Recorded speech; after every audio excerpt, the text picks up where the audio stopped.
protokol kesehatan secara ketat agar jemaat dapat beribadah dengan nyaman dan tenang. Ketika memasuki area Living Word, pastikan Anda sudah melakukan scan barcode Peduli Lindungi yang berada di pintu masuk.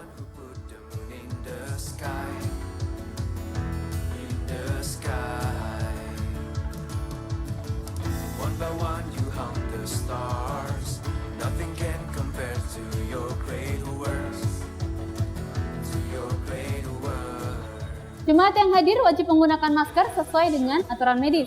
Dan pastikan untuk tetap menjaga jarak serta tidak melakukan kontak fisik dengan siapapun juga.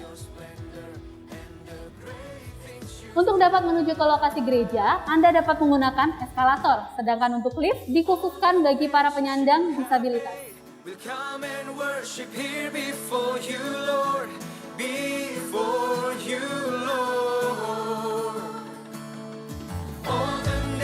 You have made, we'll bring all praises to your holy name, your holy name. Whoa, oh, oh. Whoa, oh, oh, oh. Whoa, oh, oh. Whoa. You're the one who makes the sun shine. You're the one who put the moon in the sky.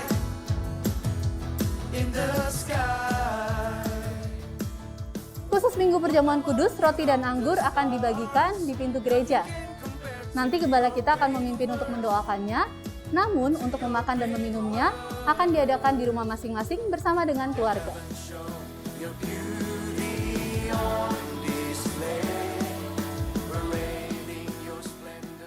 Selama ibadah berlangsung, jemaat wajib menggunakan masker, tidak boleh makan dan minum di dalam ruangan. Pastikan menggunakan masker dengan posisi yang benar. Mari persiapkan hati kita untuk beribadah.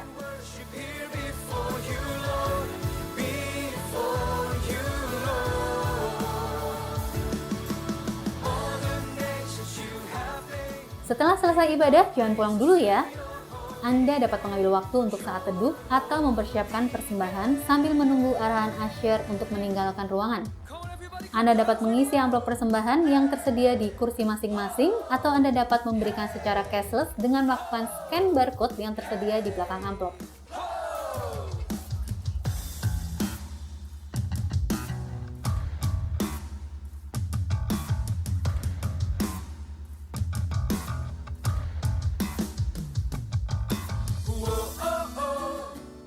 Di antara jam ibadah, gereja kita selalu melakukan disinfeksi ruangan agar jemaat dapat beribadah dengan nyaman dan tenang.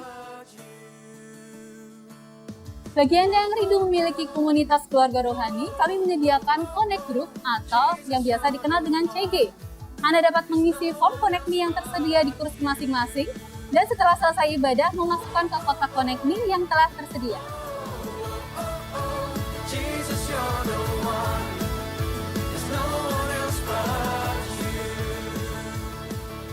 Setelah keluar ruangan ibadah, demi kenyamanan bersama, kami menghimbau untuk setiap jemaat dapat langsung pulang dan tidak bergerombol. Gereja Mawar Sharon telah memberikan yang terbaik bagi Anda. Selamat hari Minggu dan selamat beribadah. Shalom, selamat pagi saudara kasih dalam Tuhan. Selamat datang di Gereja Mawar Sharon Tangerang. Paulus mengatakan, sia-sialah iman dan kepercayaan kita apabila Kristus tidak dibangkitkan. Hari ini saudara kita mengingat, memperingati bahwa Kristus yang kita sembah, Allah kita, tidak tetap dikubur, tapi dia telah bangkit buat kita semua yang ada di sini. Amin saudara. Saudara kasih dalam Tuhan, adakah ada di antara saudara yang baru pertama kali hadir di tempat ini? Bolehkah saudara melambaikan tangan di tempat saudara saja? Ada yang baru pertama kali hadir? Iya, oke, di tengah depan saya. Ada lagi saudara? Ada lagi yang baru pertama kali hadir di tempat ini pagi hari ini? Iya, oke. Saudara, bagi saudara yang sudah berjemaat, boleh kita bangkit berdiri. Kita mau sambut saudara-saudara seiman kita yang baru pertama kali hadir dengan sambutan gereja Allah Mawar Sharon. Oke ya, 2, 3, welcome home. Selamat datang, Tuhan memberkati. Silakan duduk kembali. Saudara kasih dalam Tuhan, bagi saudara yang baru pertama kali hadir, saudara boleh mengisi nama, alamat, nomor telepon saudara dengan lengkap di kartu Connect Me yang ada di bangku saudara, atau saudara juga boleh scan barcode-nya Untuk apa saudara? Untuk kita bisa menghubungi saudara dengan segera mungkin. Karena bagi kami gereja bukan hanya pertemuan besar seperti ini. Ini adalah ibadah raya tentunya, tapi kita juga ada kelompok-kelompok kecil, ada komunitas yang lebih kecil, kita sebut dengan connect group. Disitulah kita bisa bertumbuh, kita menjadi satu keluarga, kita bisa saling berbagi. Oke saudara. Yang kedua saudara, bagi saudara yang sudah mengikuti worship night ya melalui channel YouTube GMS Jakarta, saudara, Jumat ini tanggal 22 kita akan kembali ada worship night jam 7.30 malam. Oke, saudara bisa mengikuti secara online. Oke, yang ketiga saudara, bagi saudara yang ingin memberikan persembahan untuk mengembangkan kerajaan Allah di muka bumi ini, tentu kita akan membuka berbagai cabang. Saudara akan lihat nanti minggu-minggu ke depan, saudara, kita akan buka di sana dan di sini saudara ya. Oke, saudara bisa memberikan persembahan melalui QR, saudara bisa melakukan persembahan melalui EDC atau secara tunai. Oke saudara, tidak berlama kita akan mulai ibadah kita. Mari kita berdoa. Bapa, terima kasih buat pagi hari ini. Terima kasih buat semua kebaikan, kemurahan yang Tuhan telah nyatakan bagi hidup kami. Sebentar kami akan ibadah, biarlah hati kami, pikiran kami fokus untuk memuji dan memuliakan nama-Mu. Dan biarlah firman Tuhan yang ditaburkan menjadikan kekuatan bagi hidup kami. Di dalam nama Tuhan Yesus kami berdoa. Amin. Tuhan Yesus memberkati. Selamat beribadah.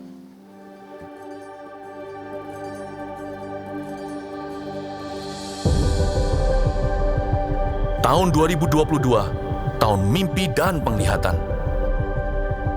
Oh, betapa mulianya mimpi Bapa atas kita anak-anaknya. Adopsilah dalam jiwa visi kerajaan sorga atas hidup kita, atas keluarga kita, atas pekerjaan dan bisnis kita, atas masa kecil, masa muda, dan masa tua kita. 2030, 300 gereja, urapan korporat untuk kita semua.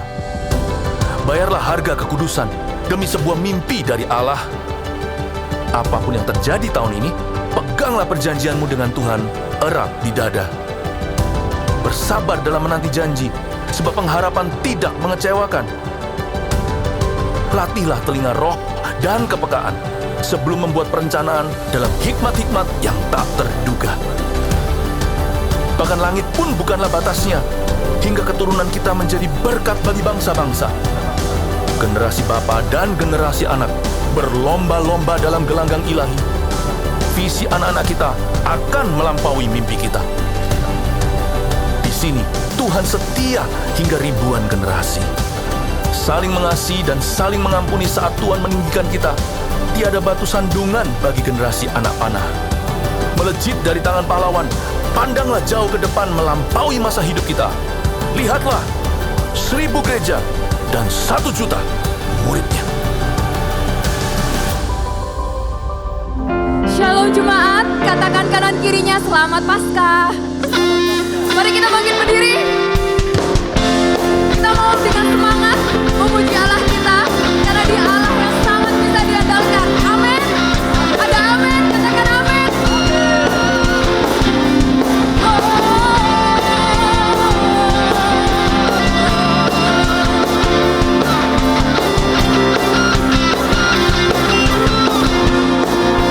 Katakan bersama-sama, dari yang menang.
Net.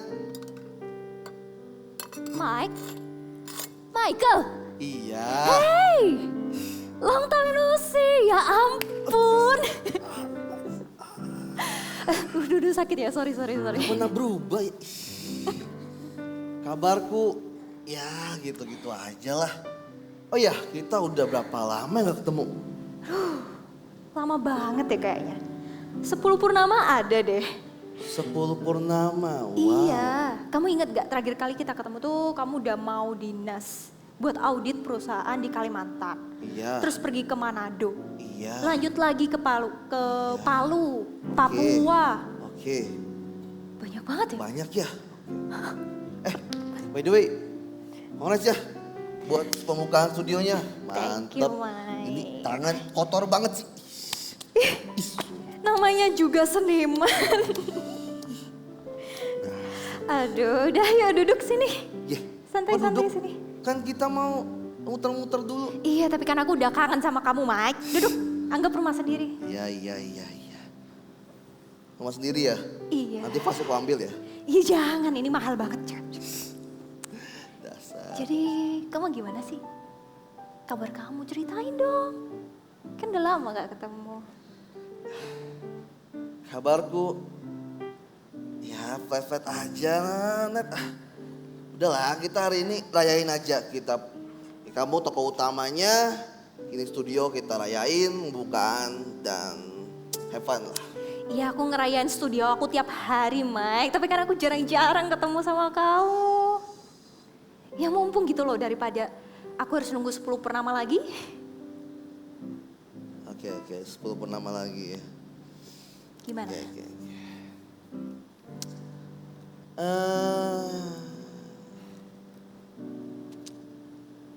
Aku kena SP. Hah? Kena SP? Iya Net. Lu bercanda kan? Enggak Net. Aku serius. Ya jadi aku nemuin transaksi fiktif ketika aku audit. Dan aku gak double check. Rupanya itu korupsi kepala cabangnya. Dan aku disangka berkomplot dengan kepala cabang tersebut. Tapi kamu gak berkomplot dengan mereka kan? Enggak Net. Oke. Kamu begitu Net. Kamu gak percaya sama aku? Ya enggak Mike, aku tuh cuman tanya. Aku tuh percaya banget sama kamu gak akan ngelakuin hal itu.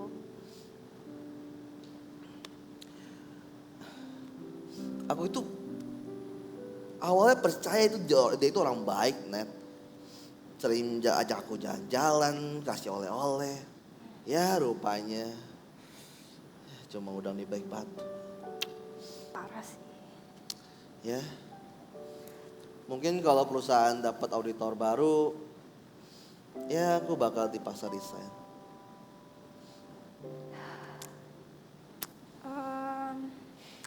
I'm so sorry to hear that, Mike.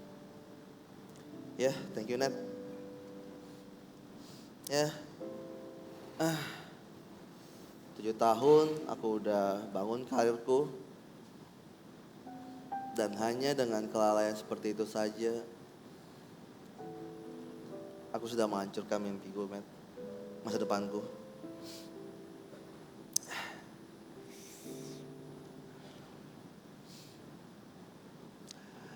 Yang paling mengecewakan adalah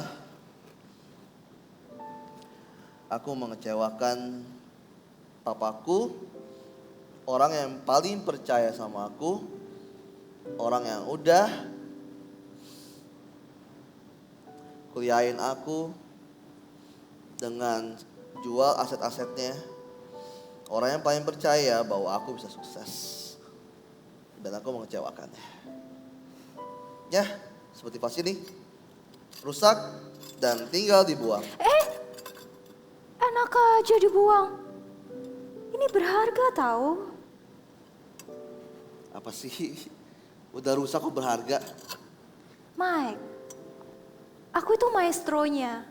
Aku tuh penciptanya. Seberapa hancur vas ini? Ya, di mataku dia tuh nggak hancur, Mike. kalaupun kelihatannya hancur ya, aku pasti bisa menyatukannya kembali. Dan aku yakin aku bisa membuatnya jauh lebih indah dari sebelumnya. Coba kamu lihat vas-vas di sini.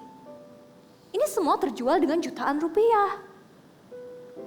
Ya bermula dari sini, Mike.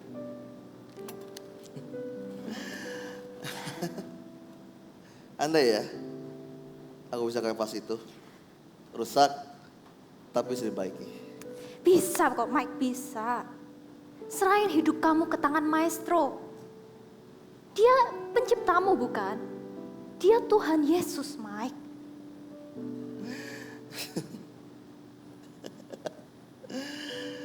Tapi ini beda, Net. Beda. Aku yang lalai. Kredibilitasku sebagai auditor itu dipertanyakan, Net. Ya, emang parah banget sih. Masalahmu ini cukup rumit, Mike. Tapi aku yakin kok, Tuhan itu gak kaget lihat kita melakukan kesalahan. Bahkan kesalahan bodoh yang kita lakukan, itu salah satu yang Tuhan tebus di atas kayu salib, Mike. Dan Tuhan itu sangat mengasihi kamu, Mike. Aku yakin, seyakin-yakinnya, Tuhan pasti akan buka pintu kesempatan yang baru buat kamu. Tunggu, Net, tunggu. Aku gak ngerti deh, kenapa Tuhan mau repot-repot nebus aku, padahal aku yang buat salah sendiri. Itu kelalaianku sendiri, Net. Karena Tuhan Yesus itu sangat mengasihi kamu, Mike. Dia sangat mengasihi kamu. Sampai dia tuh rela menyerahkan nyawanya demi kamu, Mike. Harga dirimu itu gak ditentuin sama besar kesalahan kamu. Nilai dirimu tuh jauh lebih besar daripada kesalahan yang sudah kamu buat. Tapi gimana, Net? Gimana cara perbaikinnya?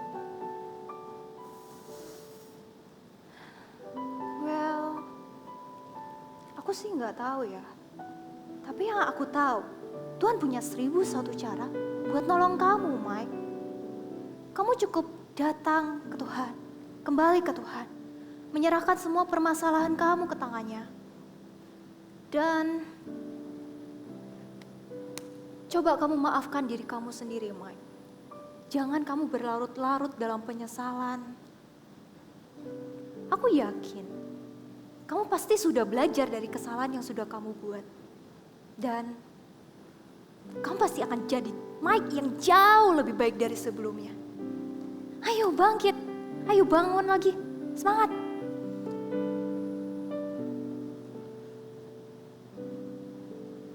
Ya. Jadi, Net,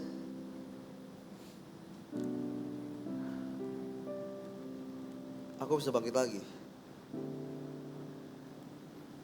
Pasti, Mike. Pasti. Yuk, bangkit lagi. Serahin hidup kamu ke tangan Sang Maestro. Yuk. Oke.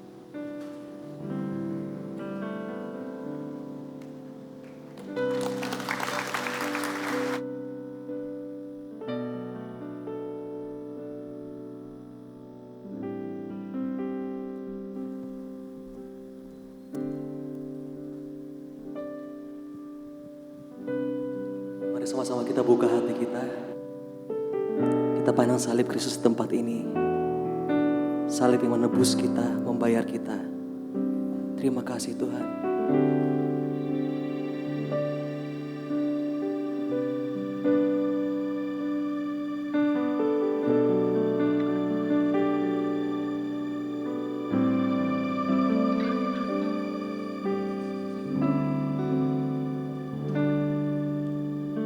Kasih yang terindah, hati yang mulia, hanya ku temukan di dalam-Mu.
kasih tepuk tangan buat Tuhan kita. Terima kasih Tuhan. Sama-sama kita katakan. Kasih yang terindah, hati yang mulia, hati yang mulia. Hanya ku temukan di dalam-Mu, Yesusku. Dari hati kami Tuhan, pujian dari hatiku, selalu di setiap waktuku. Tiada pernah berubah kasih-Mu.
Sama-sama kita bangun berdiri di depan Tuhan.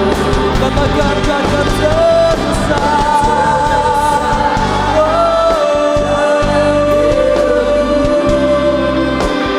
Pengorbananmu yang selamatkan, Engkau dapat yang tak ternilai, yang ku miliki.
Terima kasih buat pengorbanan-Mu.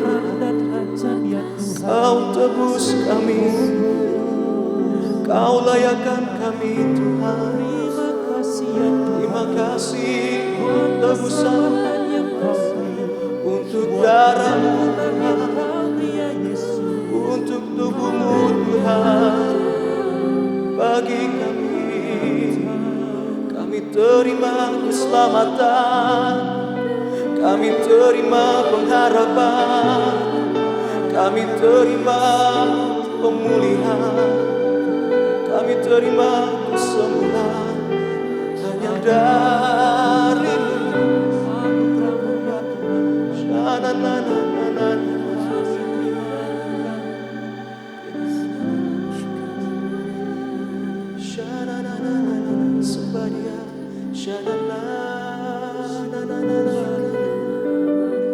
Nikmati hadiratnya mengalir dengan manis.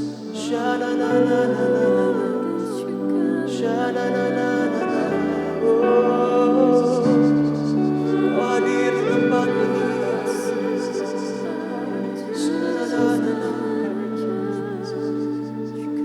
Taruh tanganmu di dada, sama-sama katakan. Pujian dari hatiku selalu di setiap waktuku, tiada pernah berubah kasih-Mu. Ini pujian kami Tuhan, pujian dari hatiku selalu di setiap waktuku, tiada pernah berubah kasih-Mu. Cuma saja katakan karya terbesar, karya terbesar dalam hidupku, pengorbananmu yang selamatkanku, Engkau harta yang tak ternilai yang ku miliki. Yes, Jesus. Yesus Tuhan, Yesus Engkau ku kagum. Yesus Engkau, Yesus Engkau ku kagum. Yesus Engkau ku kagumi, Yesus Engkau ku kagumi.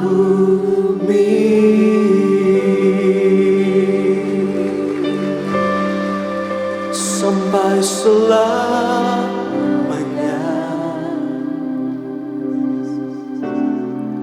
anak domba bertata,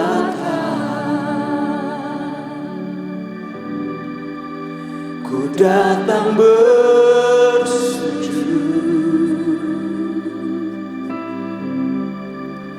menyembah-Mu Tuhan. Anak Bapa di sorga katakan,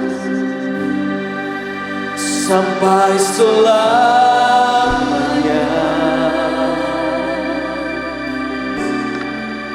anak domba berkata, oh, ku datang bersujud menyembah-Mu Tuhan, menyembah-Mu Tuhan sampai selamanya, sampai selamanya.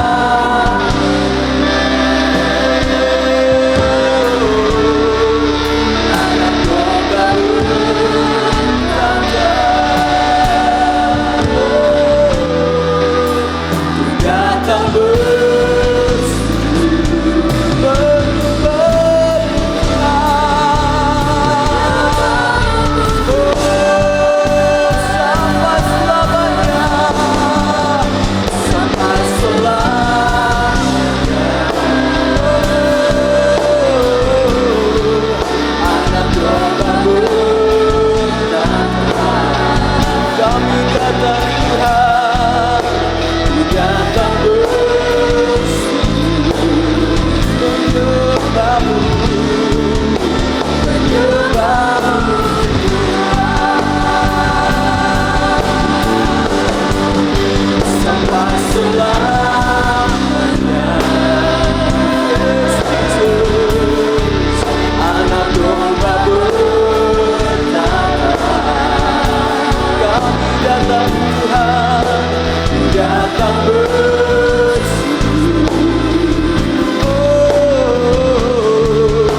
adalah pribadi yang layak.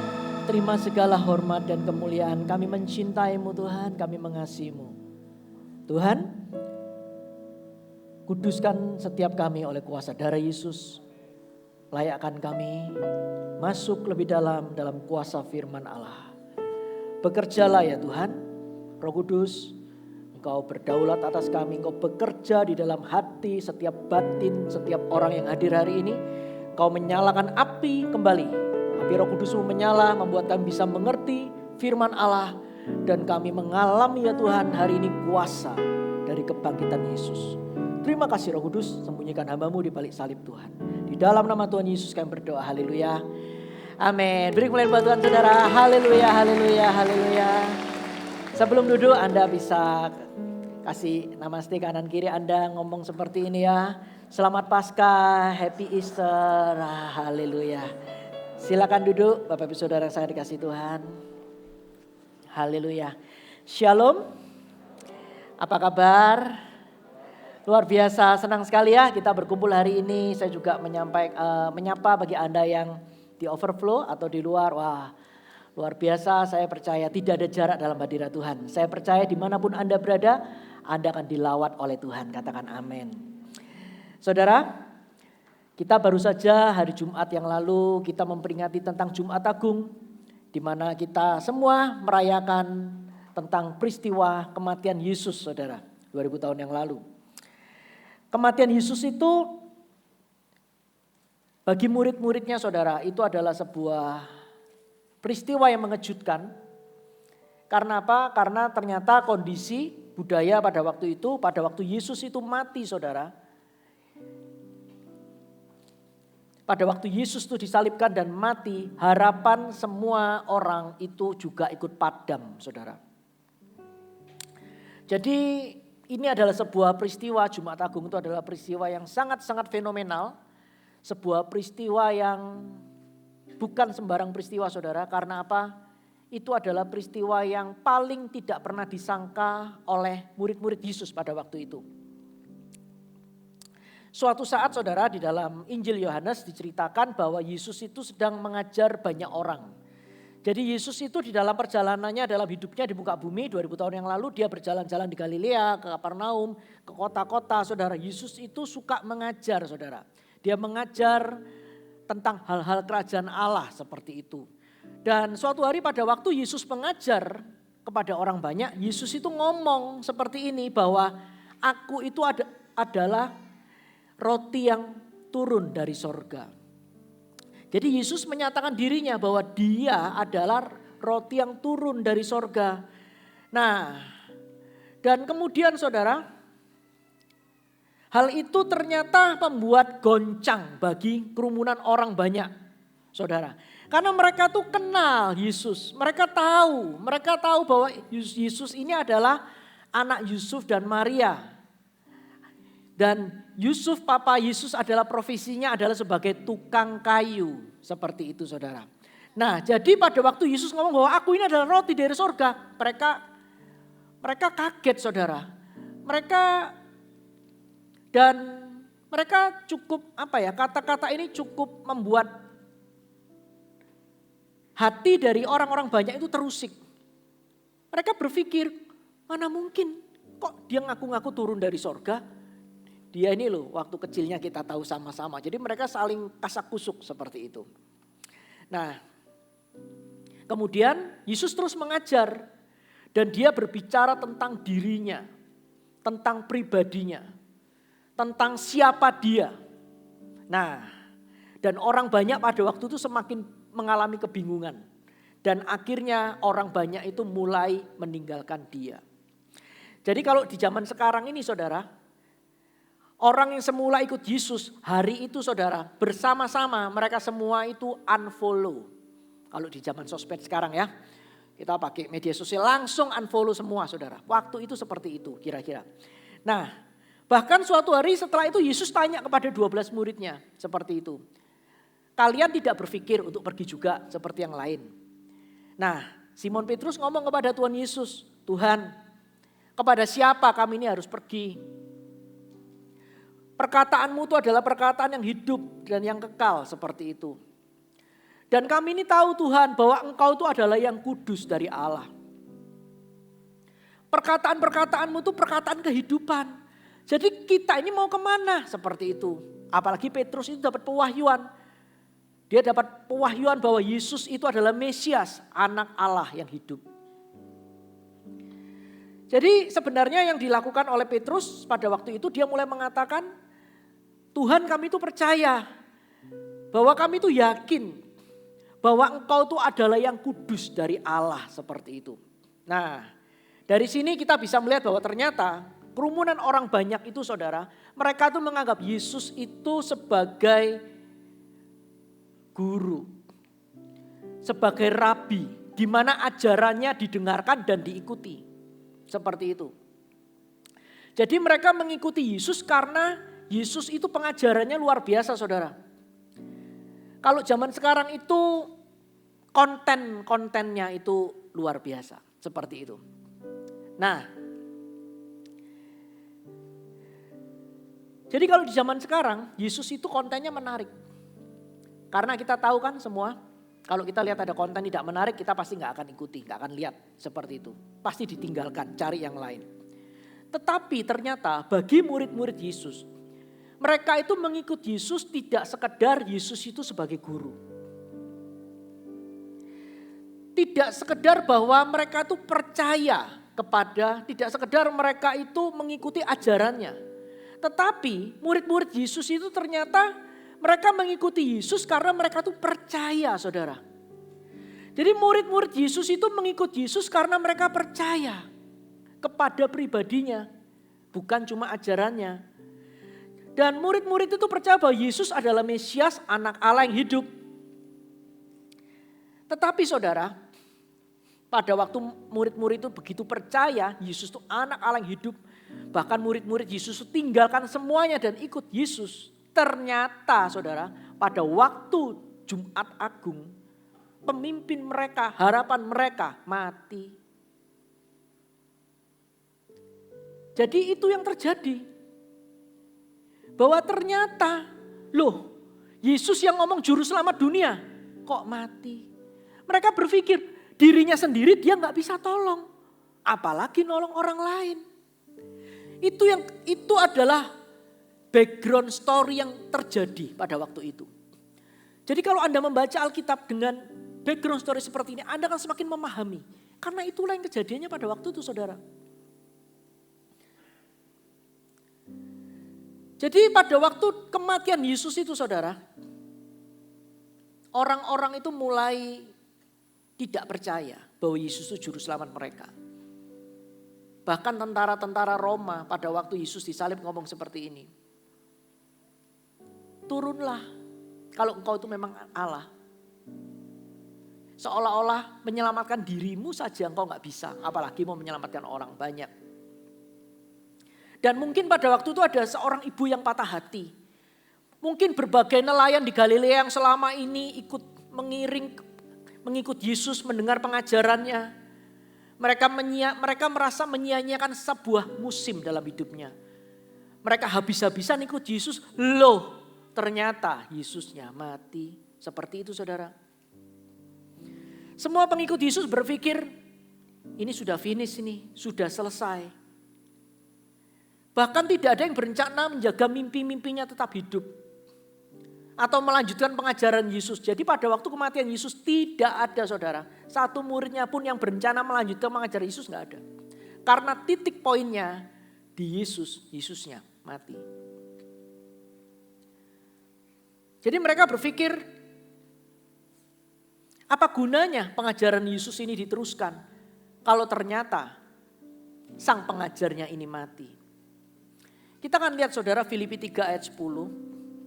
Yang kukehendaki ialah mengenal dia dan kuasa kebangkitannya dan persekutuan dalam penderitaannya di mana aku menjadi serupa dengan dia dalam kematiannya.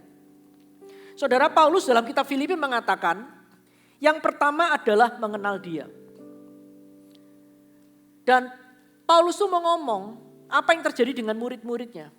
Murid-murid Yesus. Paulus mau ngomong jangan berhenti cuma sampai dikenal Tuhan. Karena seperti yang kita tahu saudara.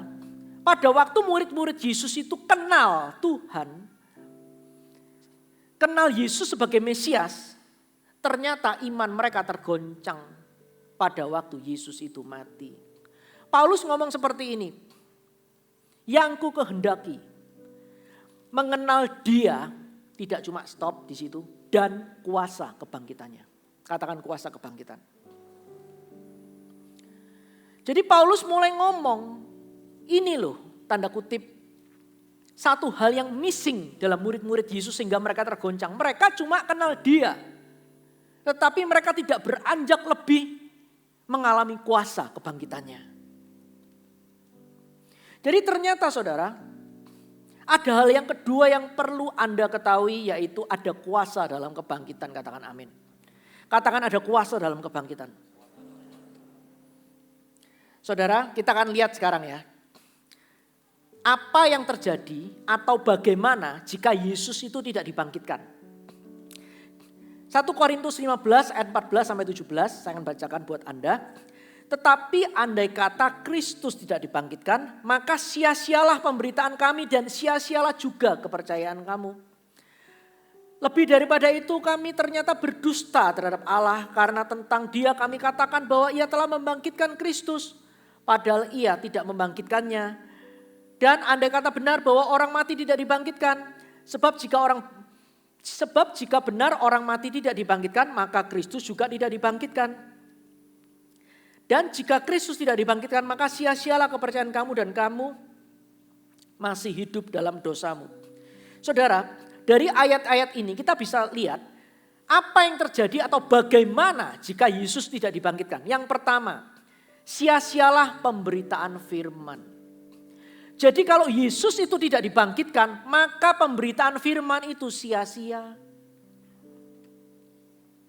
Paulus ngomong seperti ini, jika tidak ada kebangkitan dari antara orang mati, jika Kristus tidak dibangkitkan, maka pemberitaan kita adalah kebodohan. Saudara, sebagai seorang pengkhotbah, kata-kata ini begitu menarik hati saya. Karena apa saudara? Karena Paulus ngomong seperti ini, kalau Kristus tidak dibangkitkan, khotbah ini akan kosong. Kalau tidak ada kebangkitan, tidak ada fondasi atau dasar untuk khotbah apapun juga saudara. Mau ngomong apa? Khotbah tentang pemulihan hubungan, tidak mungkin ada mujizatnya. Mau ngomong apa? Khotbah pemulihan, tidak akan ada hasilnya. Ngomong tentang kesembuhan, kalau Kristus tidak dibangkitkan, tidak mungkin ada kesembuhan. Mau ngomong apa? Pengampunan dosa. Kalau Kristus tidak dibangkitkan, mati tetap masuk neraka. Mau ngomong apa saudara?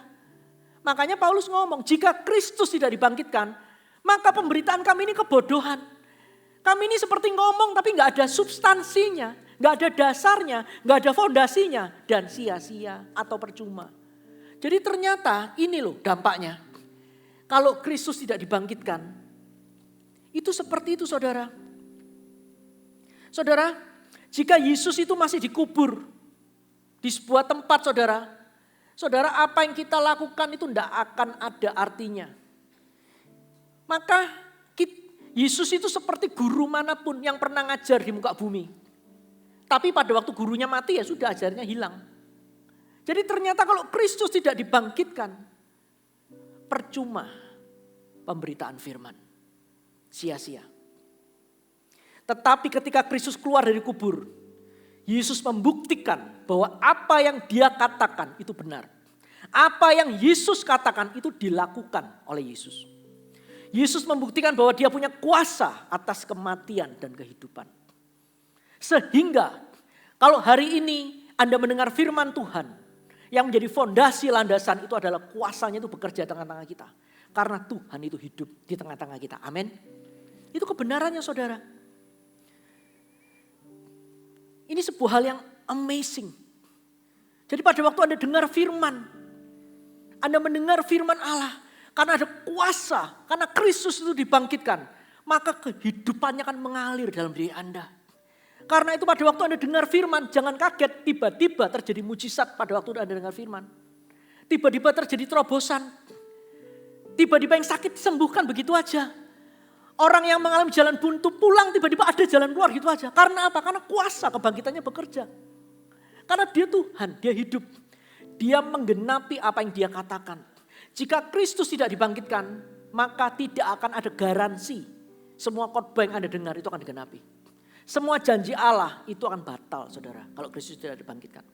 Tapi kebenarannya, Kristus dibangkitkan. Amin. Beri tepuk tangan buat Tuhan. Haleluya. Itu yang pertama, sia-sia yang pertama. Yang kedua kita akan lihat, apa yang terjadi jikalau Kristus tidak dibangkitkan.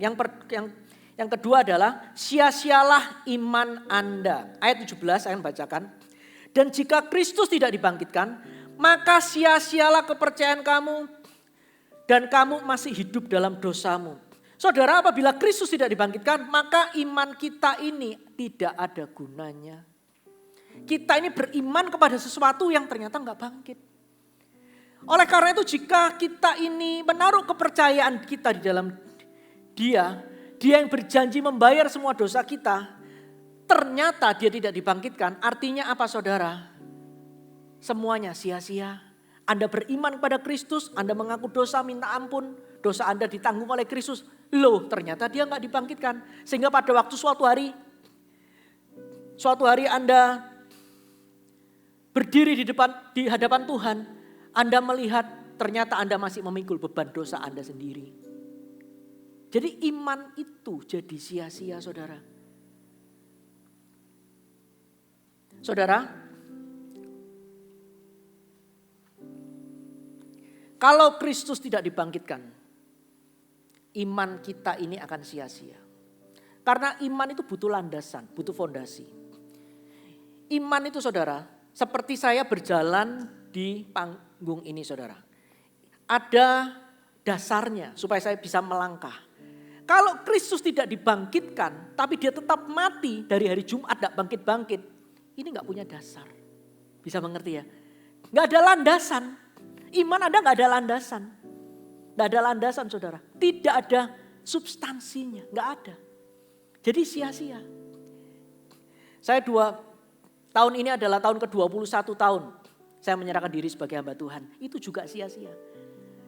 Saya juga akan mengalami sia-sia. Menyerahkan masa muda saya, melayani Tuhan.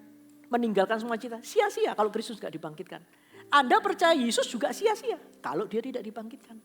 Tapi kebenarannya dia dibangkitkan bagi kita. Amin. Beri kemuliaan lagi buat Tuhan saudara. Yang ketiga. Hari ini kita perlu mengerti supaya kita mengerti secara dalam saudara. Sekali Anda mengerti secara dalam hati dan pikiran Anda akan memiliki dasar iman yang tidak tergoncangkan. Karena Anda tahu bahwa Yesus itu adalah Tuhan.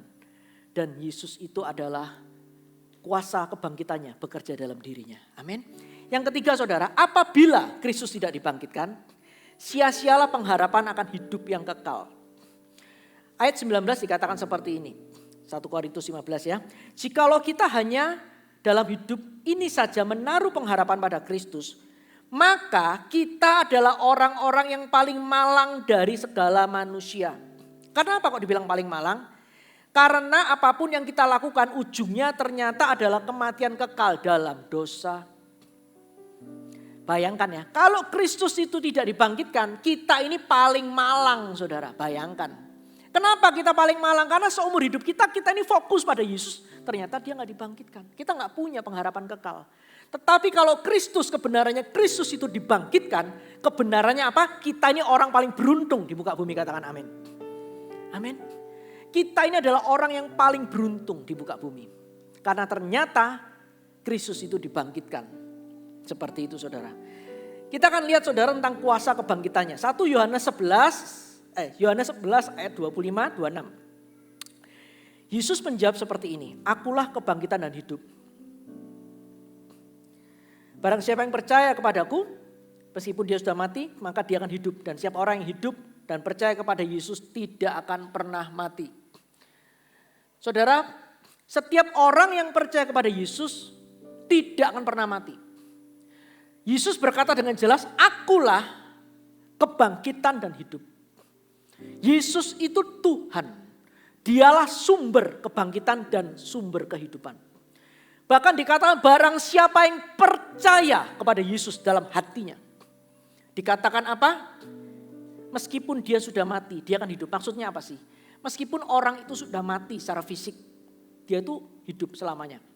Jadi pada waktu tutup mata secara fisik itu cuma pindah, transit aja. Tapi kita ini nggak mati saudara. Kita pindah ke tempat yang lebih baik. Di sorganya yang kudus. Amin. Luar biasa. Jadi Yesus itu memberikan garansi, jaminan. Akulah kebangkitan dan hidup. Cuma Yesus yang bisa ngomong. Semua ajaran yang lain nggak bisa ngomong. Karena hanya Tuhan yang berhak ngomong gini.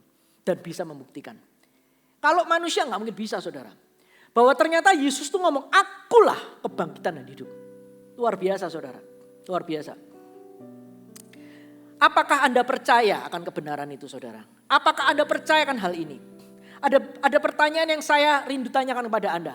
Percayakah Anda bahwa kita ini bisa bangkit bersama-sama dengan Kristus? Percayakah Anda kita ini bisa bangkit bersama-sama dengan Yesus? Pertanyaan juga hari ini coba cek. Apa yang mati dalam kehidupan Anda? Pernikahan Anda kah? Keuangan Anda kah? Harapan Anda kah? Hubungan Anda kah? Atau pekerjaan Anda kah? Apa yang mati hari ini? Coba Anda cek saudara. Saudara percayalah di hari ini hari kebangkitan Yesus. Kita memperingati Paskah hari kebangkitan Yesus. Percayalah ada mujizat kuasa kebangkitan yang Anda bisa terima hari ini. Amin. Percayalah saudara. Karena itu ada. Saudara,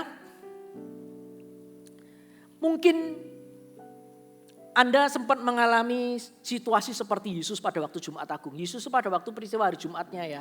Yesus itu disiksa habis-habisan. Dia betul-betul menderita.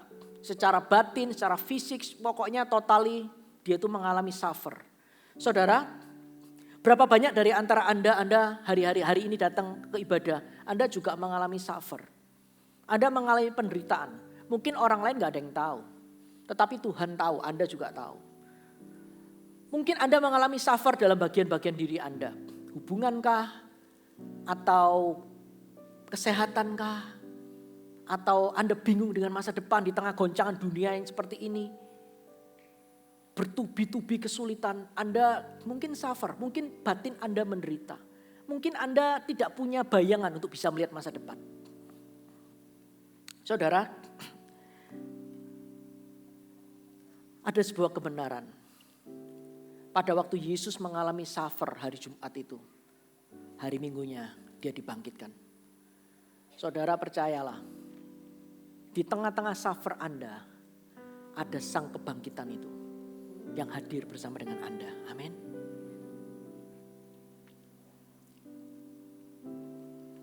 Oleh karena itu hari ini kita memperingati kebangkitan Yesus di hari yang ketiga. Kita akan lihat saudara, di momen hari kebangkitan Yesus atau peristiwa Paskah itu, pelajaran apa yang kita bisa peroleh dari peristiwa Paskah. Yang pertama, saat jiwa benar-benar cemas, Anda perlu mencari Tuhan dengan segenap hati. Saya ulang ya. Saat jiwa benar-benar cemas, Anda perlu cari Tuhan dengan segenap hati. Yohanes 20 ayat yang pertama. Saya akan bacakan buat Anda. Pada hari pertama minggu itu, pagi-pagi benar ketika hari masih gelap, pergilah Maria Magdalena ke kubur itu. Dan ia melihat bahwa batu telah diambil dari kubur. Jadi ternyata di minggu pagi itu, Maria Magdalena itu datang ke kubur. Dan bagi Maria Magdalena dan beberapa murid Yesus, hari Jumat itu adalah peristiwa yang melelahkan. Karena mereka melihat Tuhan, juru selamatnya, disalib mati saudara. Dan besoknya adalah hari Sabtu. Menurut tradisi Yahudi, hari Sabtu itu adalah hari Sabat. Jadi hari Sabat mereka gak boleh ngapa-ngapain. Dan itu adalah sebuah hari yang panjang banget bagi Maria dan murid-murid Yesus.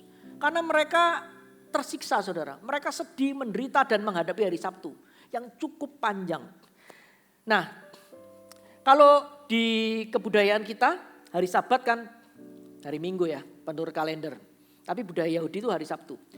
Jadi mereka menjalani dari hari Jumat, Sabtu ke Minggu itu rasanya lama sekali. Beda dengan orang kalau lagi happy. Orang kalau lagi happy saudara menjalani hari Sabtu, Jumat, Sabtu, Minggu rasanya seperti sebentar. Tapi kalau orang lagi suffer, jiwanya menderita itu lama sekali saudara. Seperti itu. Nah, Dan kita melihat bahwa yang terjadi dengan Maria Magdalena, jiwanya itu cemas saudara. Tapi yang dilakukan oleh Maria Magdalena apa? Kita lihat tadi, pagi-pagi benar pergilah Maria Magdalena ke kubur itu. Jadi apa yang terjadi dengan Maria Magdalena?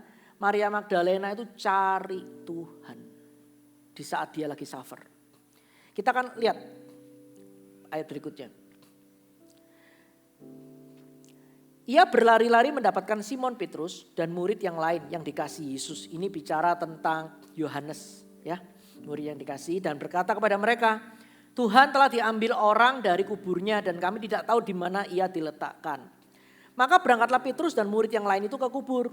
Keduanya berlari bersama-sama, tapi murid yang lain itu berlari lebih cepat daripada Petrus sehingga lebih dahulu sampai di kubur. Ia menjenguk ke dalam dan melihat kain kapan terletak di tanah. Akan tapi ia tidak masuk dalam. Maka datanglah Simon Petrus yang menyusul dia dan masuk ke dalam kubur itu. Yang melihat kain kapan terletak di tanah.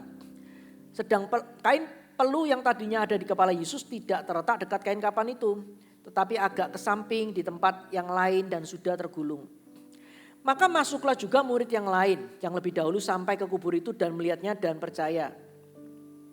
Sebab selama itu mereka belum mengerti isi kitab suci yang mengatakan bahwa ia harus bangkit dari antara orang mati.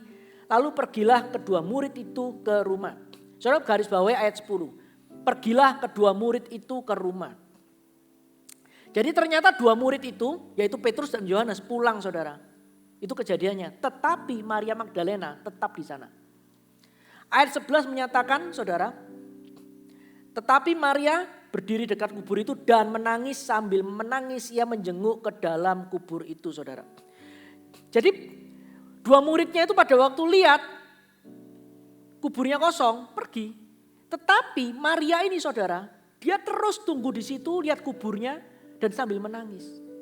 Jadi pada waktu itu Maria mulai melihat, dia begitu bertekad menemukan Yesus. Dia mau menemukan Kristus. Sehingga rasanya dia gak mungkin bisa hidup tanpa Yesus saudara. Karena Maria ini adalah orang di mana 7 roh jahat diusir daripada dirinya. Jadi Maria ini berutang banget sama Yesus. Dia tahu tanpa Yesus dia gak punya kehidupan. Jadi pada waktu dia tahu Tuhannya ini mati saudara, dia cari. Bahkan pada waktu Tuhannya tidak ada pun dia itu pokoknya cari saudara. Oleh karena itu langkah pertama pada waktu jiwa Anda tertekan, tersiksa. Mungkin Anda mengalami seperti yang dialami oleh Maria Magdalena saudara. Carilah Tuhan dengan segenap hati. Cari dengan cara Anda. Cari saudara. Cari Tuhan. Itu yang dilakukan oleh Maria saudara. Saudara. Bahkan kalau Anda tidak menemukan Kristus. Menangislah sampai Anda menemukan. Saudara apabila Anda bertekad menunggu di pintu kasih karunia Tuhan. Saya percaya Anda tidak akan menunggu terlalu lama. Anda tidak akan menunggu terlalu lama. Yang kedua, pelajaran apa dari Paskah? Lanjutannya, pencarian akan Tuhan menghasilkan keberanian untuk percaya. Pada waktu Anda terus mencari Tuhan, Anda akan memperoleh keberanian untuk percaya. Ayat 12. Dan tampaklah olehnya 2 orang malaikat berpakaian putih yang duduk di sebelah kepala dan yang lain di sebelah kaki di tempat mayat Yesus terbaring. Kata malaikat-malaikat itu kepadanya, Ibu, mengapa engkau menangis? Jawab Maria kepadanya, Tuanku telah diambil orang dan aku tidak tahu di mana ia diletakkan. Jadi ternyata pada waktu itu Maria berjumpa dengan malaikat Tuhan. Dan ternyata saudara, malaikat yang dijumpai oleh Maria ini bukan malaikat biasa saudara. Saya akan tunjukkan di dalam Matius 28 ayat 2-6. Ini padanan ayatnya saudara ya. Maka terjadilah gempa bumi yang hebat sebab seorang malaikat Tuhan dari langit dan datang ke batu itu dan menggulingkannya lalu duduk di atasnya. Dan penjaga-penjaga itu gentar ketakutan menjadi seperti orang-orang mati. Akan tetapi malaikat itu berkata pada perempuan-perempuan itu, janganlah takut sebab aku tahu kamu mencari Yesus yang disalibkan. Ia tidak ada di sini. Sebab ia telah bangkit. Sama seperti yang telah dikatakannya, mari lihatlah tempat ia berbaring. Jadi pada waktu kematian Yesus, kubur Yesus itu dijaga oleh tentara Romawi yang luar biasa. Itu pasukan elitnya saudara, bukan tentara biasa. Karena orang-orang Romawi takut kalau Yesus itu mayatnya dicuri, jadi dijaga. dijaga begitu rupa. Tetapi pada waktu malaikat Tuhan turun, itu penjaga kubur Yesus, serdadu-serdadu Romawi itu sampai pucat ketakutan seperti orang mati. Anda bisa bayangkan, malaikat ini bukan malaikat biasa. Ini bukan malaikat biasa, saudara. Tetapi saudara, Anda lihat bagaimana pada waktu Maria, lihat malaikat yang membuat penjaga-penjaga itu ketakutan. Maria nggak takut loh. Maria nggak takut. Tidak ada ketakutan. Anda lihat bagaimana keberanian Maria. Karena apa saudara? Karena Maria melupakan kelemahannya. Dia mulai fokus untuk cari Yesus. Mulai timbul keberanian, timbul iman, nggak tahu dari mana. Seperti itu. Jadi padahal sebelumnya kita lihat bahwa Maria itu kondisinya tertekan, tidak punya pengharapan, putus asa. Tiba-tiba dia dapat keberanian. Saudara perhatikan, orang kalau Anda fokuskan hati Anda cari Yesus, Anda akan dapat keberanian. Benar. Tidak tahu kekuatan dari mana, tiba-tiba Anda dapat keberanian. Anda nggak akan apa ya? Anda akan tidak bisa digentarkan oleh situasi di sekelilingmu. Tidak, ini seperti apa ya? Ini seperti garansi yang Tuhan kasih kepada anak-anaknya. Kalau kita ini cari Tuhan, Tuhan akan memberikan keberanian kepada kita. Amin. Yang ketiga saudara, jadi ternyata kemauan Maria untuk berjumpa dengan Yesus itu mengalahkan ketakutannya. Yang ketiga, perhatikan, setiap orang yang mencari Yesus pasti akan menemukannya. Katakan amin. Sesudah berkata demikian, ia menoleh ke belakang dan melihat Yesus berdiri di situ, tapi ia tidak tahu bahwa itu adalah Yesus. Ayat 15, kata Yesus kepadanya, "Ibu, mengapa engkau menangis? Siapakah yang kau cari?" Maria menyangka orang itu adalah penunggu taman. Lalu berkata kepadanya, "Tuan, jikalau Tuhan yang mengambil dia, katakanlah kepadaku di mana Tuhan meletakkan dia supaya aku dapat mengambilnya." Ayat 16. Kata Yesus kepadanya, "Maria." Maria berpaling dan berkata kepadanya dalam bahasa Ibrani, "Rabuni," artinya guru. Saudara, Maria ini adalah orang yang mengalami situasi tekanan bertubi-tubi sampai dia itu tidak menyadari kalau Tuhan itu memanggil dia. Jadi pada waktu Tuhan itu memanggil Maria ibu, Maria nggak sadar. Tetapi pada waktu Tuhan itu mulai memanggil Maria, langsung dia menoleh. Karena sebelumnya dia menyangka ini adalah penunggu taman. Tetapi pada waktu Tuhan mulai memanggil Maria, dia langsung menoleh dan dia sadar. Rabuni atau guru. Saudara, berapa banyak dari hidup kita tuh kadang-kadang keadaan membutakan kita. Kadang-kadang kita merasakan keadaan terlalu berat, jiwa kita menderita, jiwa kita sengsara. Sehingga kita tidak merasakan atau mengalami pertolongan Tuhan. Kita kadang-kadang berpikir, oh Tuhan itu kelihatannya jauh. Berapa banyak saudara? Dan tetapi saudara, ada satu kata yang mengubahkan saat Yesus mulai memanggil nama Maria. Maria. Demikian pula kalau waktu itu Tuhan memanggil Maria. Hari ini Tuhan juga memanggil nama Anda secara pribadi. Susi, Andi, Marta,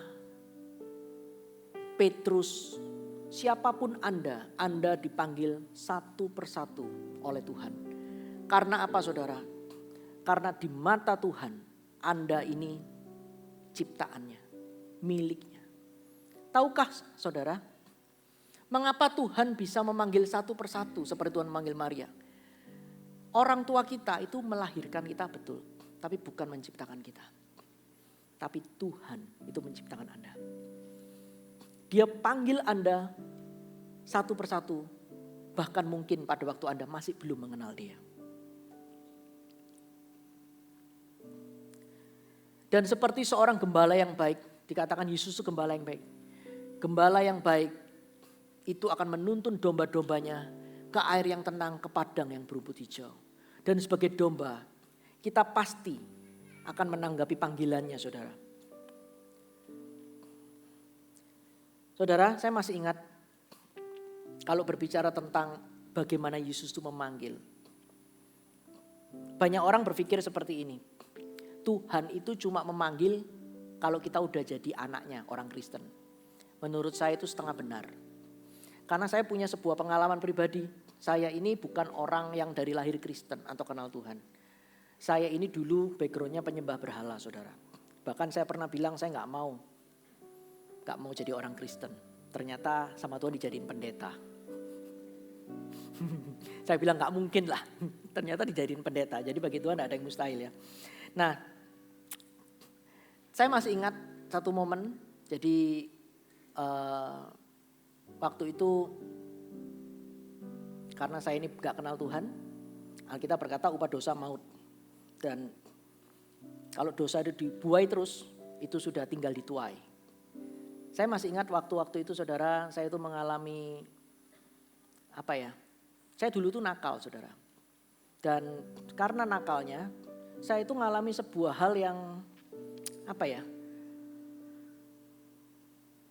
saya punya barang-barang elektronik, itu kalau saya sentuh itu rusak semua.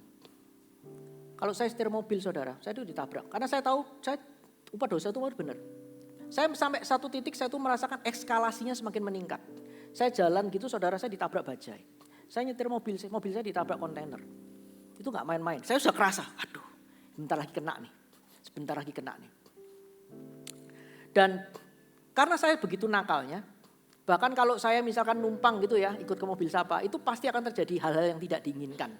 Saya gak ngapa-ngapain. Maksudnya kesialan demi kesialan, kan dikatakan bahwa kalau berkat Tuhan itu kan mengejar orang benar. Tapi benar loh, kalau hal yang sebaliknya itu mengejar orang fasik itu benar loh saudara. Itu saya ngalami. Jadi dulu gak ada yang mau temenan sama saya, pasti sial gitu. Nah sekarang pertanyaannya, kalau ada jadi seperti saya gimana? Saya masih ingat dalam satu momen saudara, bahkan saya pernah didiagnosa dokter bilang, wah kasihan ya anak ini. Jadi sakit tapi sulit lah untuk disembuhkan dalam area paru-paru saudara seperti. Jadi saya ini seperti itu. Bahkan saking nakalnya, keluarga saya itu manggil saya itu anak setan. Bayangkan coba. Anda bisa bayangkan seperti apa. Orang seperti saya itu gak punya masa depan. Madesu iya, masa depan suram. Saya masih ingat tapi suatu hari saudara. Di rumah saya, tiba-tiba Tuhan itu memanggil nama saya. Di situ saya beneran tahu Tuhan itu ternyata tidak cuma mencintai orang Kristen. Tuhan itu ternyata mencintai semua ciptaannya. Dan karena saya kan dulunya di sekolah Kristen saudara. Jadi papa mama saya masukkan sekolah Kristen. Meskipun papa mama saya gak kenal Tuhan. Tapi puji Tuhan hari ini sudah kenal Tuhan semua saudara. Nah karena saya dimasukkan sekolah Kristen, saya tahu tentang itu kisah tentang Yesus. Suatu hari saudara, saya mendengar suara. Di saat saya lagi stres itu saudara, Tuhan mulai panggil nama saya dan mulai ngomong seperti ini. Kamu ikut aku. Karena waktu saya sudah stres, gak punya masa depan. Saya mulai buka hati saya dan terima Yesus. Jadi saya beneran tahu Tuhan itu pasti panggil nama Anda. Pasti. Karena dialah yang menciptakan Anda. Pasti saudara. Pasti. Dan gak tahu gimana Tuhan bekerja. Sampai akhirnya satu persatu keluarga saya ikut Yesus. Saya dibaptis tahun 95 di Gereja Mawar Syaron Surabaya. Saya masuk CG tahun 98, telat saudara, jangan seperti saya. Kalau Anda cepat hari ini, saya ketinggalan waktu 3 tahun. Tapi saya ngebut setelah itu. Tahun 2001 saya menjadi seorang pendeta. Saya ngebut. Saudara, hari ini saya mau ngomong pada Anda. Seperti Tuhan memanggil Maria, Tuhan akan panggil nama Anda satu persatu. Jadi Anda tidak perlu takut. Saya akan lanjutkan lagi sedikit. Saudara, dalam hidup manusia, apa sih yang paling ditakutkan? Ternyata dalam hidup manusia yang paling ditakutkan itu adalah maut. Katakan maut. Maut itu paling ditakutkan. Karena maut itu adalah ujung hidup manusia. Nah, jika maut yang paling menakutkan saja sudah dikalahkan oleh Yesus, maka ada jaminan kemenangan atas situasi apapun yang menakutkan bagi Anda saat ini. Jadi kalau yang paling ujung endingnya itu udah dipegang oleh Yesus. Kunci kerajaan maut itu dipegang oleh Yesus. Otomatis saudara, Anda dan saya tidak perlu hidup dalam ketakutan hari ini. Wahyu 1 ayat 18b dikatakan seperti ini. Yesus berkata, aku telah mati namun lihatlah aku hidup sampai selama-lamanya. Aku memegang segala kunci maut dan kerajaan maut. Dari cerita saya saudara, kalau dulu saya itu beneran sial. Tapi pada waktu saya ikut Yesus sungguh-sungguh saudara, percaya sungguh-sungguh, saya tuh ngalami sesuatu yang berubah. Situasi yang berubah. Saya akhirnya saudara, Tuhan tuh mulai putar balikkan keadaan. Dari situ saya beneran tahu, dalam Yesus itu ada kehidupan. Dalam Yesus itu ada kuasa Allah. Kalau dulu saya nggak punya teman saudara, hari-hari ini teman-teman sekolah saya itu cari saya saudara. Dan ada orang pernah bilang ini, nggak tahu ya kalau saya dekat dengan anak Tuhan, dia ngomong, pokoknya kalau dekat aja tiba-tiba diberkati. Bisa gitu. Karena apa? Karena ada kuasa kebangkitan Yesus hidup dalam diri Anda, katakan amin. Jadi itu benar ternyata saudara, luar biasa. Saudara, saya akan jelaskan mengapa pesan ini begitu kuat dalam hati saya. Dikatakan Yesus itu memegang segala kunci maut dan kerajaan maut. Saya diingatkan 2 minggu yang lalu, tiba-tiba kami dapat informasi ada orang yang harus didoakan saudara. Jadi ada permohonan doa. Jadi ada seorang ibu divonis sakit kanker di daerah ususnya saudara, bagian usus. Dan divonis dokter ini membuat kita secara manusia melihat hidupnya sangat dekat dengan maut. Dan saya juga diizinkan ngalamin saudara, ngalamin deg-degannya. Padahal kalau dulu ya sebelum saya kenal Tuhan, saya ngalamin maut itu sudah nyaris-nyaris. Tapi setelah saya kenal Tuhan itu sudah jauh banget saudara. Tetapi peristiwa ini tiba-tiba terjadi lagi saudara. Vonis dokter pokoknya orang ini divonis kanker apa semuanya gitu ya. Dan anggota keluarganya telepon kepada kami untuk minta didoakan. Jadi berkali-kali kita itu mendoakan saudara. Dan kita tuh bisa merasakan ketakutannya, kecemasan, gelisah, galau, khawatir itu campur jadi satu. Campur jadi satu saudara. Dan apa yang hari-hari itu kita lakukan? Ada kebenaran ini saudara. Jika maut yang paling menakutkan saja udah dikalahkan, maka ada jaminan kemenangan atas situasi apapun yang menakutkan bagi Anda saat ini. Jadi yang kita lakukan adalah hari-hari itu kita mulai berdoa sepakat mengarahkan iman kepada Sang Juru Selamat. Mengarahkan iman ibu itu kepada Sang Pemegang kunci maut dan kerajaan maut, yaitu Yesus. Kita arahkan. Kita mulai arahkan seperti itu. Singkat cerita saudara, ibu ini mengalami kesembuhan. Waktu dicek ususnya, waktu dioperasi, gak ditemukan kansernya saudara. Hilang saudara. Dokternya kaget, ibunya juga kaget, keluarganya juga kaget. Hilang saudara. Sebelumnya di fotonya itu ada, dibuka hilang. Dan pada waktu peristiwa mujizat itu terjadi, saya mulai ngomong kepada keluarganya, Tuhan buat mujizat atas keluargamu. Tuhan itu sayang, Tuhan itu mencintaimu.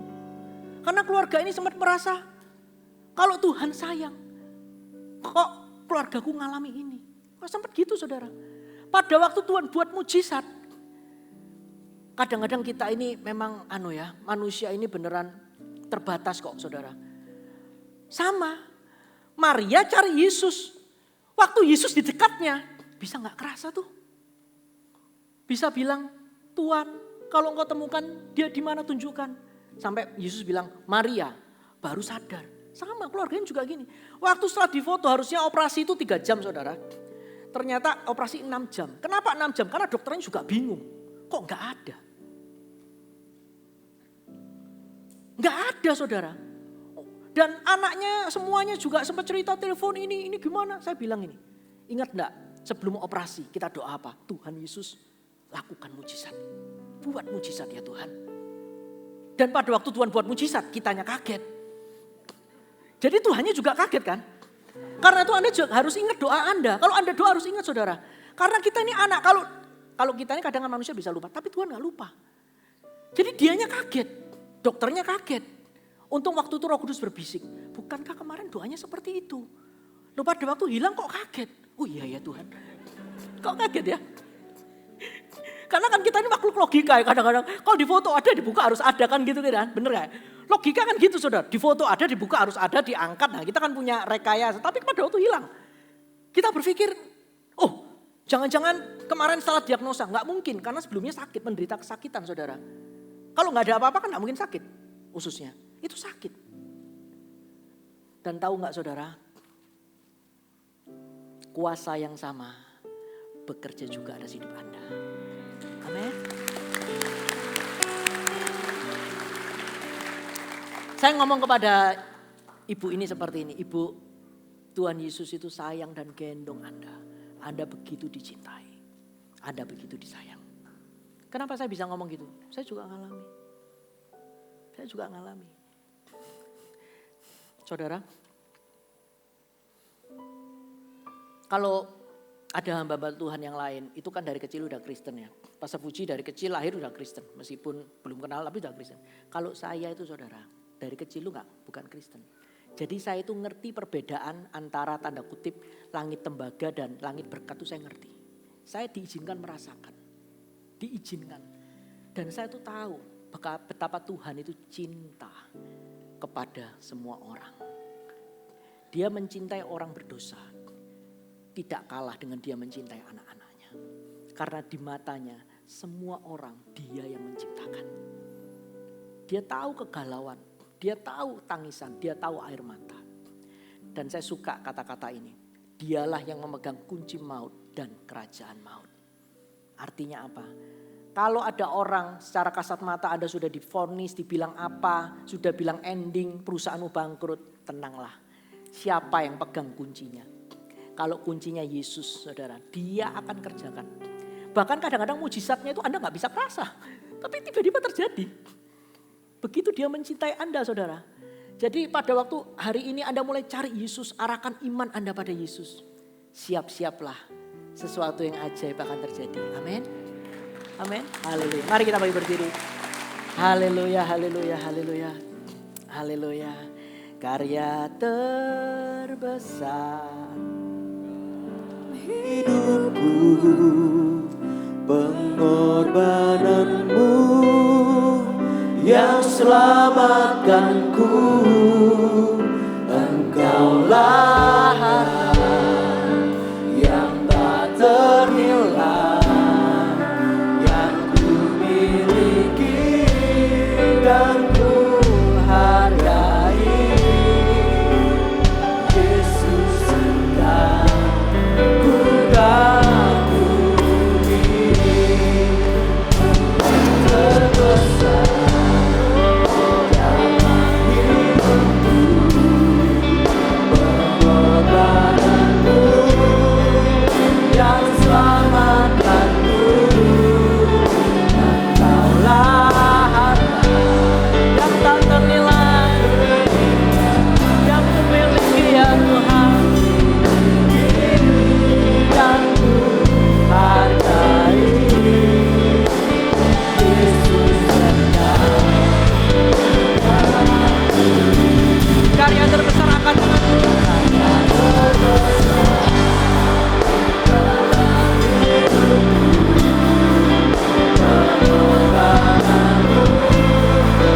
Yang selamatkanku,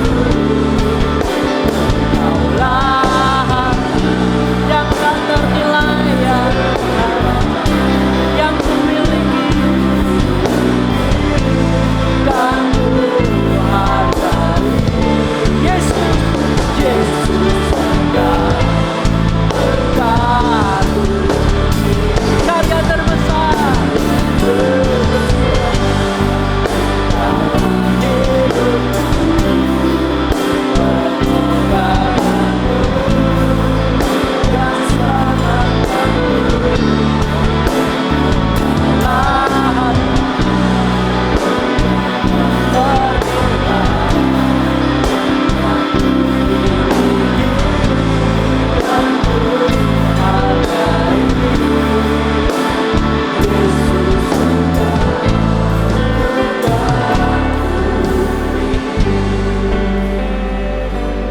yang ada orang yang datang ke tempat ini, kau merasakan seperti engkau mengalami sengat maut.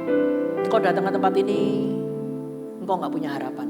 Engkau berpikir hari ini Paskah, oke aku datang ke gereja. Saudara, Tuhan mengasihi Anda. Matanya memandangmu lebih dari masalah. Anda berharga karena pribadimu. Mungkin kau merasa jauh dari Tuhan. Hari ini tangannya terbuka untuk Anda. Dia mencintaimu. Tahukah saudara, bagi Tuhan tidak ada yang lebih penting selain Anda dan saya. Karena Anda adalah pribadi yang dicintai oleh Tuhan. Mungkin ada di antara Anda yang terkena dengan sengat maut dalam area kesehatan. Ada penyakit, ada pergumulan, atau Anda datang ke tempat ini, keluarga Anda sedang sakit. Anda bertanya, apakah mungkin keluarga aku disembuhkan? Saudara, kalau oleh karena Anda hari ini hadir, Tuhan memperhitungkan. Keluarga Anda penting di mata Tuhan. Atau mungkin juga ada orang-orang yang datang dengan sebuah hubungan yang rusak. Orang tua dengan anak, suami dengan istri. Hubungan yang patah. Hari ini izinkan tangan yang berlubang paku yang sudah bangkit itu merajut hubungan itu kembali. Atau mungkin Anda sudah didiagnosa. Auditor sudah berkata, men-screening tempat usaha Anda bahwa ini pasti bangkrut. Dan Anda sudah tidak tahu kemana jalan keluar. Saudara, ada Tuhan yang bangkit. Yang sanggup memulihkan. Yang sanggup mengganti. Yang sanggup memberikan kehidupan. Jalan-jalannya tidak terselami. Dan Tuhan bekerja dalam hidup Anda. Bagi Tuhan Anda itu spesial. Setiap Anda itu penting. Dia menciptakan Anda one by one, satu persatu. Tapi Alkitab berkata yang menjadi penghalang antara dosamu dan dosaku, menjadi penghalang antara kita dengan Tuhan adalah dosamu dan dosaku. Ini berbicara apa? Kadang-kadang Tuhan sulit untuk menolong kita karena ada jarak. Oleh karena itu saudara, hari ini siapa dari antara Anda yang rindu menerima Yesus sebagai Tuhan dan Juru Selamat? Seperti saya dulu, gak ada jalan keluar saudara, madesu. Saya buka hati dan dia bekerja dalam hidup saya. Saya rindu berdoa buat orang-orang yang hari ini rindu menerima Yesus sebagai Tuhan dan Juru Selamat. Karena Yesus itu bukan agama, dia adalah Tuhan. Taruh tanganmu di hati, kita akan berdoa sama-sama. Mari kita semua, teman-teman yang lain kita juga akan topang ya. Kita akan sama-sama mengakui, ikuti doa saya. Tuhan Yesus, saat ini aku datang kepadamu. Ampuni dosa-dosaku. Aku mengaku Engkau adalah orang berdosa. Tuhan Yesus, masuklah dalam hatiku. Jadilah Tuhan dalam hidupku. Jadilah satu-satunya juru selamat dalam hidupku. Tuhan Yesus, sekarang aku mengizinkan kuasa kebangkitan bekerja dalam diriku. Aku percaya akan ada kemenangan dalam hidupku. Di dalam nama Yesus. Di dalam nama Yesus. Saat ini Tuhan, hamba-Mu berdoa, taruh bagi Anda yang sakit di bagian yang sakit. Hamba-Mu berdoa oleh bilur Yesus, jadilah sembuh. Aku lepaskan iman, jadilah sembuh. Setiap organ-organ, setiap sakit penyakit, roh sakit penyakit, aku ikat kuasa-Mu keluar dari tubuh anak-anak Tuhan. Dalam nama Yesus. Saat ini aku lepaskan kesembuhan. Aku lepaskan kuasa bilur Yesus. Menyentuh tubuh bagianmu yang sakit. Sel-selmu menjadi baru. Hidup kembali. Aktif kembali. Dalam nama Yesus. Pendengaran yang kurang jelas saat ini dibuka. Pendengaran yang baru. Efata terjadi. Gendang telinga yang baru dibuka. Anda mendengar dengan jelas. Dalam nama Yesus. Dalam orang-orang yang mati secara visi. Tidak punya visi. Dibuka penglihatanmu. Dalam nama Yesus. Saat ini biar penglihatan Anda dibuka. Anda melihat solusi bukan problema. Dibuka dalam nama Yesus. Anda melihat terobosan dari Allah. Terjadi dalam nama Yesus. Mata batinmu dibuka oleh Tuhan. Dalam nama Yesus. Dalam nama Yesus. Dalam nama Yesus. Orang-orang yang mengalami kesulitan dalam area keuangan. Saat ini terjadi terobosan dalam nama Yesus. Breakthrough in finance. Terbuka tingkap-tingkap langit atasmu. Dalam nama Yesus. Untuk dosa telah dipatahkan. Untuk dosa, untuk kemiskinan, untuk penindasan, untuk kekurangan sudah dipatahkan. Pergi atas hidup Anda dalam nama Yesus. Terima kasih Bapa. Terima kasih Tuhan. Terima kasih Tuhan. Kami berharga, kami mulia. Terima kasih ya Tuhan. Terima kasih Tuhan. Terima kasih Roh Kudus. Terima kasih Roh Kudus. Terima kasih Tuhan. Engkau begitu mencintai setiap orang tempat ini. Setiap kami aman, dipeluk oleh Tuhan. Terima kasih Bapa, terima kasih. Terima kasih, oh Tuhan, terima kasih. Terima kasih Tuhan, terima kasih. Terima kasih Roh Kudus, terima kasih. Karya terbesar, thank you Tuhan dalam hidupku. Pengorbananmu yang selamatkanku. Engkaulah harta yang tak ternilai, yang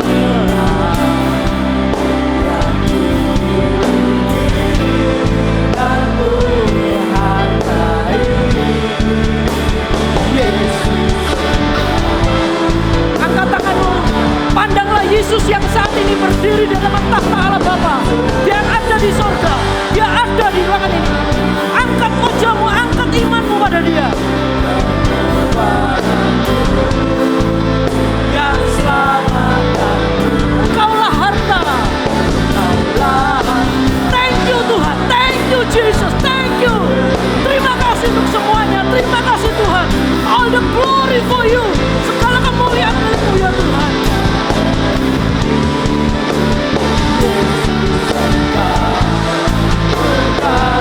Sekali lagi, haleluya.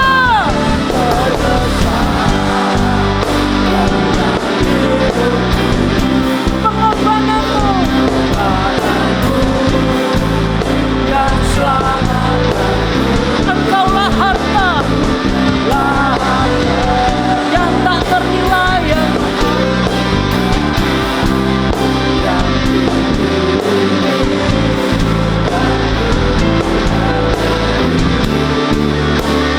Yesus. Jadilah sembuh di dalam nama Yesus. Tangan yang berlubang paku menjamahmu. Please, dalam nama Yesus. Haleluya. Terima kasih Tuhan. Yang selamatkan.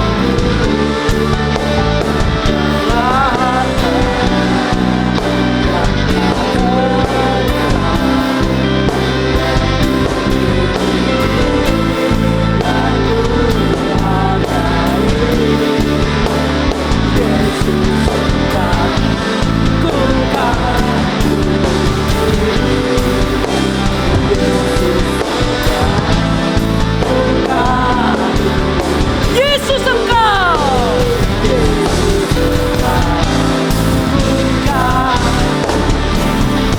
Haleluya. Haleluya. Praise you Lord. King of King, Lord of Lord, Anak Domba Allah. Terpujilah Engkau Tuhan sampai selama-lamanya. Oh, terima kasih Tuhan. Terima kasih. Materaikan Tuhan firman-Mu, kami antusias ya Tuhan. Terima kasih Tuhan. Engkau mencintai kami. Engkau berjalan bersama dengan kami. Sang kuasa kebangkitan berjalan bersama dengan kami. Hidup kami tidak pernah sama lagi. Terima kasih ya Tuhan. All the glory for you. Terima kasih. Materaikan semuanya dalam nama Yesus. Haleluya. Haleluya. Amin. Saudara, bagi Anda yang belum dibaptis air, pulang dari tempat ini Anda bisa daftarkan. Ada scan QR code. Daftarkan untuk Anda keputusan dibaptis saudara. Itu keputusan paling penting dalam hidup Anda setelah Anda terima Yesus. Jangan ragu-ragu. Tuhan akan membangun hidup Anda dan menjadikan Anda pribadi yang berkemenangan dalam Tuhan. Sebelum kita terima doa berkat, mari kita akan sama-sama doa persembahan. Kita akan bawa persembahan ini untuk membangun gereja-gereja, untuk melihat banyak orang kenal Tuhan, berjumpa dengan Yesus. Kita mau ambil bagian di dalamnya. Mari kita angkat persembahan kita. Tuhan, kami hari ini bawa hati kami. Kami mempersembahkan persembahan, pakai ya Tuhan, untuk pelebaran kerajaan, membangun gereja-gereja di mana orang-orang berjumpa dengan Yesus. Pakai ya Tuhan, kami memberikan dengan cinta kepadamu. Dalam nama Yesus, haleluya, amin. Mari kita angkat tangan kita saudara, kita terima doa berkat. Jemaat yang sangat dikasih Tuhan, pandanglah wajah Tuhan. Jemaat, terimalah kasih daripada Allah Bapa, kasih karunia dari Tuhan Yesus Kristus, persekutuan kuat kuasa, pertolongan, perlindungan, urapan yang baru dari Allah Roh Kudus menyertai setiap hidup Anda mulai hari ini sampai Maranatha Tuhan Yesus datang 2 kali. Terimalah semua berkat yang terbaik di dalam nama Tuhan Yesus. Yang percaya katakan sama-sama amin. Beri kemuliaan buat Tuhan. Haleluya, haleluya, haleluya. Silakan duduk saudara. Anda telah diberkati oleh firman Tuhan yang telah dibagikan atau ibadah yang baru saja kita jalani. Kami persilakan Anda dapat duduk kembali. Untuk menerima arahan dari Asyar, mempersilakan Anda meninggalkan ruang ibadah ini. Sambil menanti arahan tersebut, Anda bisa mempersiapkan persembahan. Tidak usah buru-buru, sehingga yang terbaik dan dengan segenap hati Anda bisa berikan kepada Tuhan untuk kemuliaan namanya. Akhir kata, tetap jaga kesehatan dan sampai jumpa minggu depan. Tuhan Yesus memberkati.